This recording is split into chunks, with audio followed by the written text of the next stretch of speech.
Merci, Monsieur le Président. Je vais d'abord citer les premiers mots de votre rapport. Le résultat de l'exercice 2018 s'élève à 14,5 millions d'euros. C'est une bonne nouvelle qui doit nous permettre d'abonder la présente décision modificative. Elle est révélatrice de la bonne gestion de notre collectivité, de notre souci d'affecter nos ressources au plus près des besoins des habitants et des territoires. Ceux qui suivent, je n'ai pas vu beaucoup lever la main, se seront aperçus que le chiffre de 14,5 millions n'est pas le bon. C'est 6,4 millions. 14,5 millions, c'était il y a un an, mais j'ai repris ce texte car, évidemment, cette année, c'est un copier-coller du rapport 2017. Donc, la bonne nouvelle que vous exprimez, et je viens de l'expliquer lors du compte administratif, n'est en réalité qu'un mécanisme tout à fait ordinaire et prévisible dans le calendrier budgétaire. Ça vient des règles prudentielles qui fait que l'on est obligé de surestimer légèrement les dépenses et sous-estimer légèrement les recettes. Sauf que cette année, le résultat reporté diminue fortement de 8 millions, un peu plus de 8 millions d'euros, soit une baisse de 56%. Cette diminution s'explique certes par un pilotage au plus près du recours à l'emprunt. Beaucoup de collectivités agissent de même désormais. Nous avons vu au compte administratif, toutefois, la difficulté de l'exercice, conditionnée en partie par des facteurs exogènes.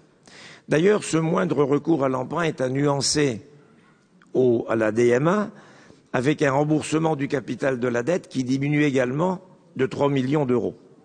Pour le reste, cette DMA porte sur un faible volume, avec au total un ajustement à la baisse des dépenses et des recettes. La hausse des recettes de la CVAE, 6,9 millions d'euros par rapport au BP, vient après une diminution de 16 millions d'euros l'année dernière, et cela confirme l'évolution erratique de cette recette que souligne également le Césaire.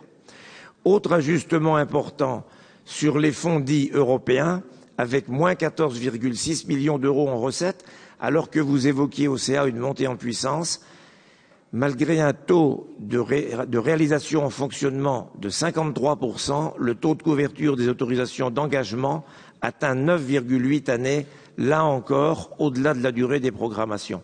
Et même si le taux de réalisation atteint 90% en investissement, il n'en reste pas moins que le taux de couverture des autorisations de programme est de 9,5 années. Nous ne reviendrons pas sur l'absurdité d'un système qui consiste pour la France à contribuer au budget européen pour ensuite solliciter des subventions qui doivent respecter les objectifs fixés par Bruxelles, avec une complexité, une lourdeur administrative qui ne fait que rallonger les délais, en incluant bien sûr dans le processus ce qui est imputable à l'ASP. Mais on voit au final des porteurs de projets qui renoncent parfois en raison de ces durées excessives avant d'obtenir ne serait-ce qu'un accord, sans parler du déblocage des crédits. Autre observation, nous voyons aussi sur les lycées un double phénomène. Pour la seconde année consécutive, une diminution conséquente du volume des travaux engagés, moins 7,2 millions d'euros, et cela ne va pas dans le sens d'une accélération des travaux d'amélioration de la performance énergétique dans les lycées que vous appeliez de vos vœux tout à l'heure. En compensation, une charge supplémentaire avec le numérique éducatif, avec 7 millions réorientés vers cette politique. Nous avons toutefois quelques doutes sur la capacité d'engager ces crédits avant la fin de l'année.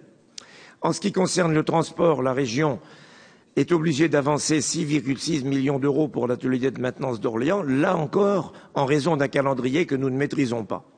Nous sommes satisfaits par contre de voir inscrits les crédits de paiement pour l'aide exceptionnelle aux agriculteurs en raison de la sécheresse et l'abondement des autorisations de programme pour les caps filières matériels et appui technique, avec au total 7 450 000 euros, va également dans le bon sens en vue d'une gestion sur le long terme pour accompagner les agriculteurs.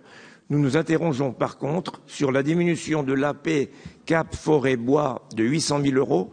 Malheureusement, la Commission ne se réunit que demain, mais cela paraît contradictoire avec les objectifs affichés par la région en matière de valorisation de la filière. Merci.